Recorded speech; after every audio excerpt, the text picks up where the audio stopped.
I woke up early that morning, a little on edge. My thoughts were a jumble of the day ahead and the excitement of seeing Sophia again.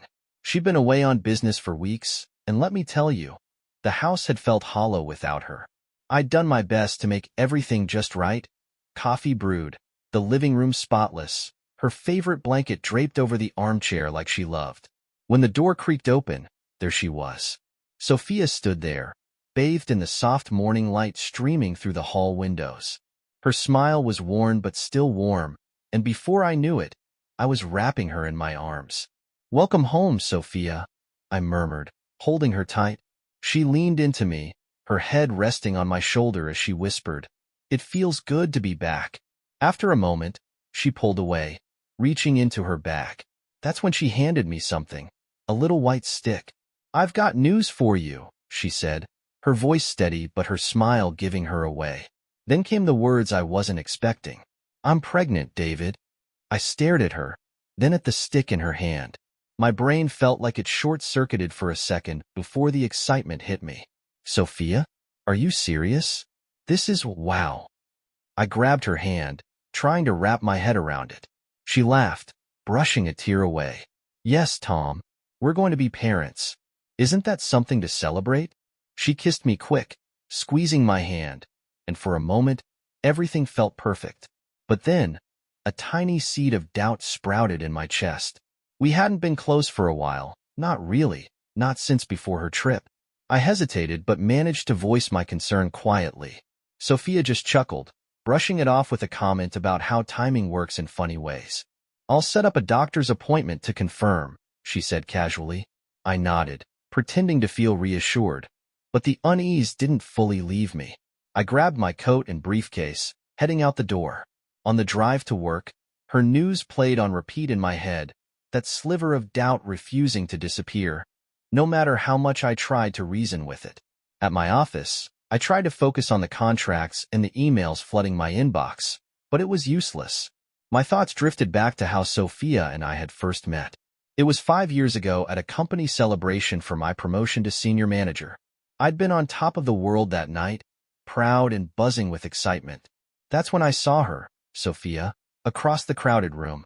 She was laughing and chatting with Ryan, one of my colleagues.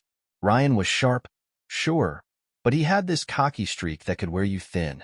He liked being the center of attention, and that night was no different. He clung to Sophia like she was a trophy, leaning in close and flashing that smug grin of his. Ryan always had a way of making everything a competition, and I wasn't one to back down. So, I struck up a conversation with Sophia. Before long, we were laughing and talking like we'd known each other forever, while Ryan stood there looking more annoyed by the second. Sophia was sharp, down to earth, and had this effortless charm that was magnetic. Meanwhile, Ryan kept trying to dominate the conversation, dropping hints about his ambitions and tossing out wild claims even he didn't seem to believe. I could see Sophia losing interest, her smile turning polite, her eyes wandering. When Ryan finally sauntered off to schmooze with some executives, I saw my chance. "Can I get you a drink?" I asked. She smiled at me, this real, relieved kind of smile, and said yes. From there, things just clicked. We exchanged numbers, and what started as a casual coffee date turned into dinners, late-night talks, weekends exploring the city, and quiet evenings at my place. It was easy with Sophia, like we fit together naturally. I'd never felt so connected to anyone before Sophia. She was thoughtful, kind, and had this way of making me feel truly seen, like I'd finally found home. A year into dating, I realized I couldn't wait any longer. One evening, while we were walking along the beach under a soft moonlit sky, I stopped and turned to her.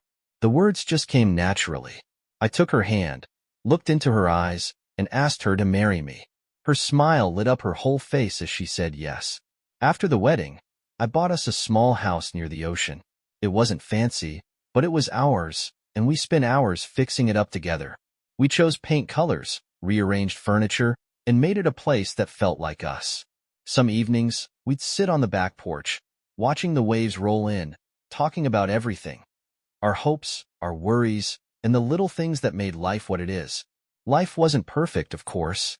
We had our share of arguments, about late nights at work, how to organize the kitchen, or even silly things like which way to hang the toilet paper. But no matter what, we always found our way back to each other. Those moments, both the good and the rough, made us stronger, or so I thought. Now, with Sophia's news about the baby, I couldn't help but wonder if we were about to start an incredible new chapter. But in the back of my mind, a quiet doubt lingered. Some things about her pregnancy didn't quite add up, and I couldn't shake the feeling that there was more to the story. I tried to brush those doubts aside. I loved Sophia, and trust was supposed to be the foundation of everything, wasn't it? By the time I got home that evening, I'd managed to convince myself to let it go. When I walked through the door, I was greeted by the soft glow of candlelight and the warm aroma of Sophia's cooking. She'd gone all out, a romantic dinner with all my favorite dishes, wine for me, and sparkling water for her. We laughed, talked about our days, and for a little while, everything felt normal again. Sophia was glowing, her excitement spilling into every word she spoke. Her voice was tender, full of love, and I found myself relaxing. After dinner, she took my hand, giving me a knowing smile as she suggested we head upstairs. I hesitated, mentioning the pregnancy, but she just laughed, her tone light and reassuring. "Oh, David," she said, "I already checked with the doctor. He said it's perfectly safe for us." That night, I tried to push my doubts away again. But 2 days later, she came back from a doctor's appointment with news that made my stomach twist. "David, the doctor said I'm about 4 weeks along," she told me, her face bright with a smile. 4 weeks. I did the math in my head, and it didn't sit right. I was certain we hadn't been together 4 weeks ago. When I brought it up gently, Sophia brushed it off, laughing and insisting it had happened. "You must have forgotten," she said smoothly, her words almost too polished. I nodded, pretending to go along with her, but inside, my mind raced. The doubts I tried so hard to ignore were growing louder. A few days later, something else happened that shook me. I started feeling this irritating discomfort in my groin, and it only got worse as time went on. Quietly, without telling Sophia, I went to see a doctor. After running some tests, I hoped it would turn out to be nothing serious. But the results hit me like a punch to the gut. I'd contracted an STD. I sat there, staring at the results, feeling like the ground had been ripped out from under me. The doubts I'd been carrying weren't just doubts anymore. They were hard, painful truths I couldn't ignore. My mind raced, piecing everything together, and I realized that whatever was happening, it wasn't something I could keep pretending wasn't there. I needed answers. Sophia was out for the morning, so I decided to take a chance.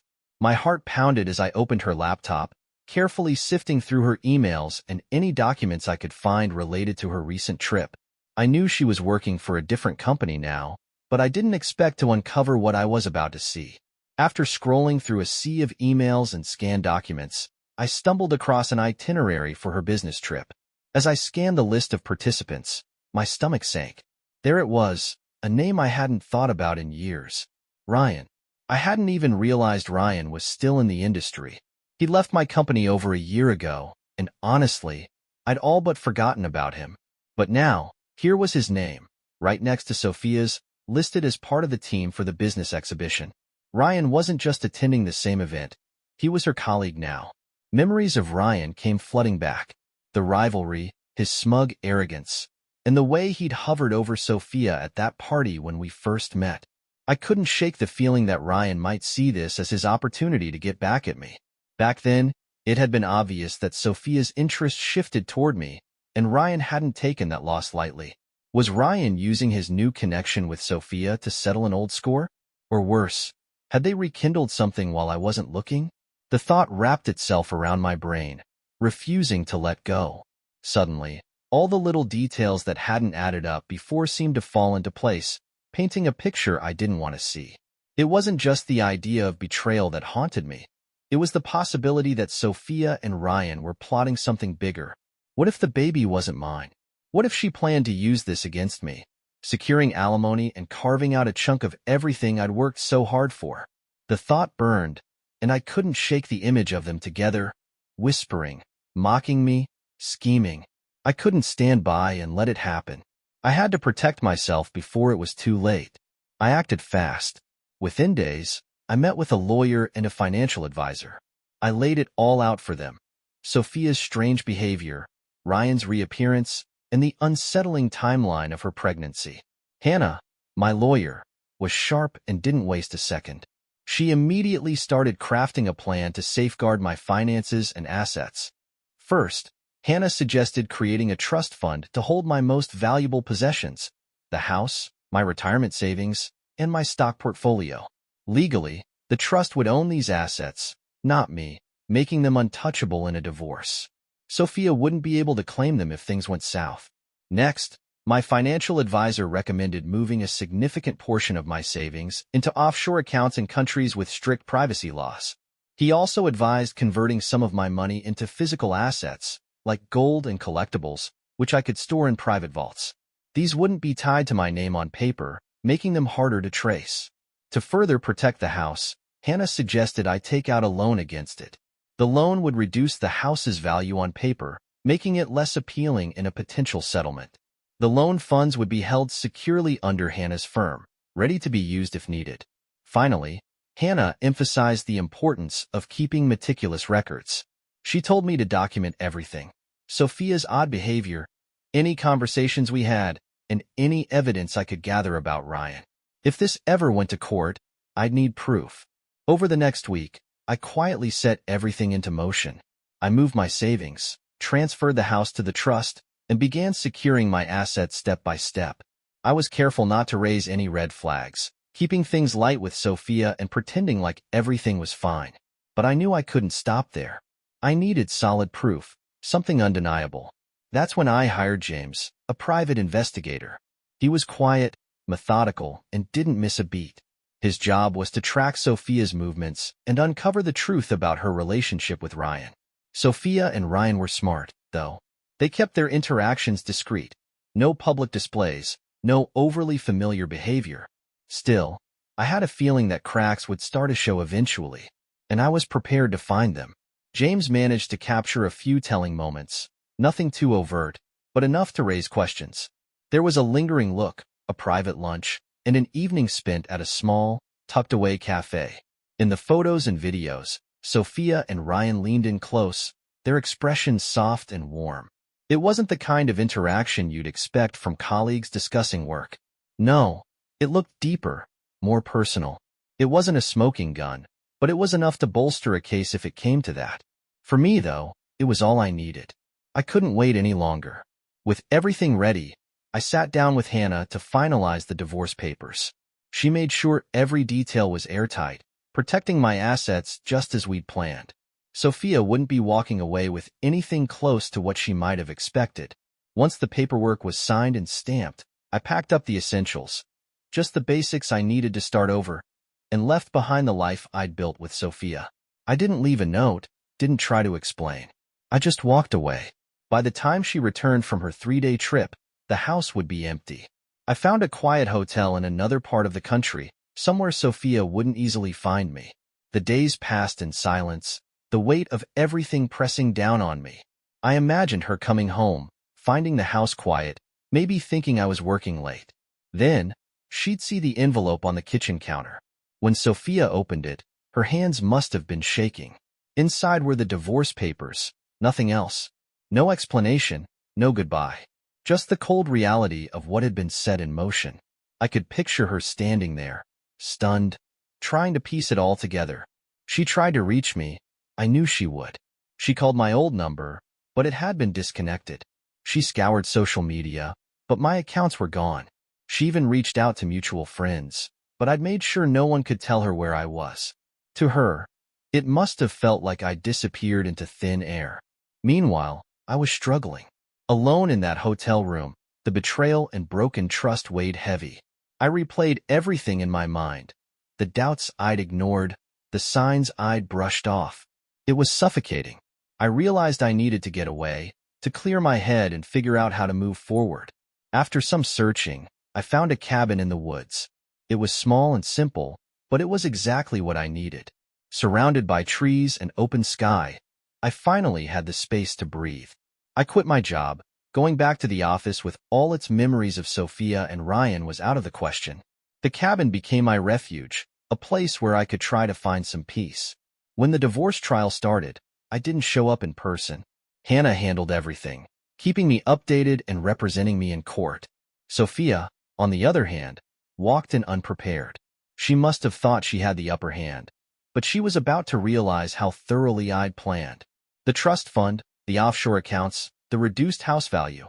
All of it meant Sophia couldn't touch the assets she probably thought she'd walk away with. She had no idea what hit her. In desperation, she tried to use her pregnancy as leverage, banking on sympathy. But Hannah came prepared.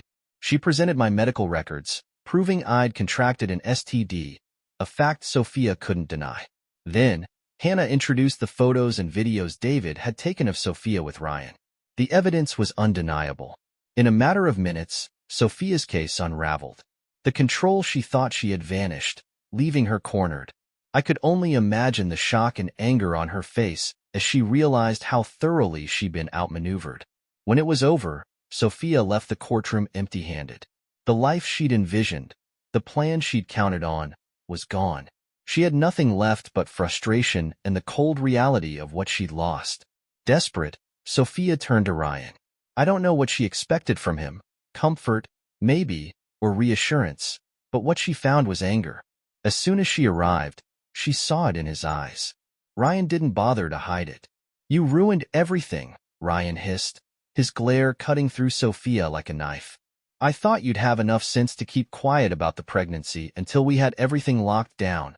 But no, you rushed into it, and now David has shut us out completely. A chill ran down Sophia's spine. She believed they were in this together, that she and Ryan shared something real. But now, looking at his face twisted with frustration, she felt doubt creeping in. Ryan didn't look at her with love or care. Only anger, like a man who just lost a game he thought he had rigged. I thought, she stammered, her voice trembling. I thought we were doing this because we cared about each other. Ryan scoffed, rolling his eyes. This was never about that, he snapped. You were supposed to help me take David down, but you blew it, telling him about the baby too soon. We could have checked everything first, lined up the paperwork, secured the assets. But no, now he's moved everything, and it's gone. Shame and fear mixed in Sophia's chest. She'd been so certain Ryan cared for her, but now the truth was glaringly clear. She was just a pawn in his plan, another tool in his pursuit of revenge. As she opened her mouth to speak, Ryan cut her off. You know what? His voice turned ice cold. I'm done. I don't want anything to do with you anymore. You ruined this whole thing. Tears welled in Sophia's eyes.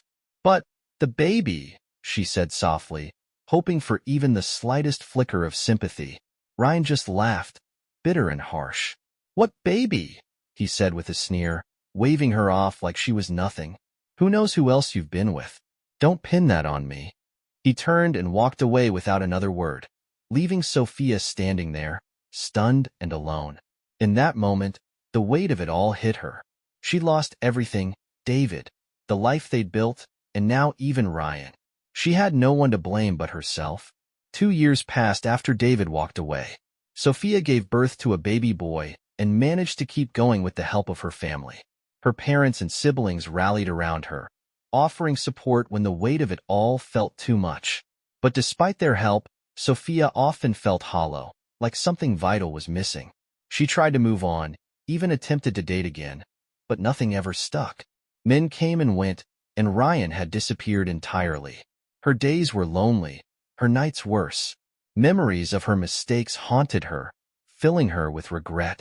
She spent countless hours thinking about David, wondering where he was, how he was doing, and what might have been if she'd made different choices. Guilt gnawed at her, an unrelenting reminder of what she'd lost. Meanwhile, David had built a new life, far from the shadows of his past. He found solace in nature, spending his days solo camping, climbing mountains, and documenting his adventures on video. He started a blog, sharing his journeys with an online community that quickly grew. The steady stream of followers provided not just income but also a sense of purpose. He even got a dog, a loyal companion who went everywhere with him, a friend he knew would never betray him. One evening, David sat at his laptop, scrolling through comments on one of his latest videos.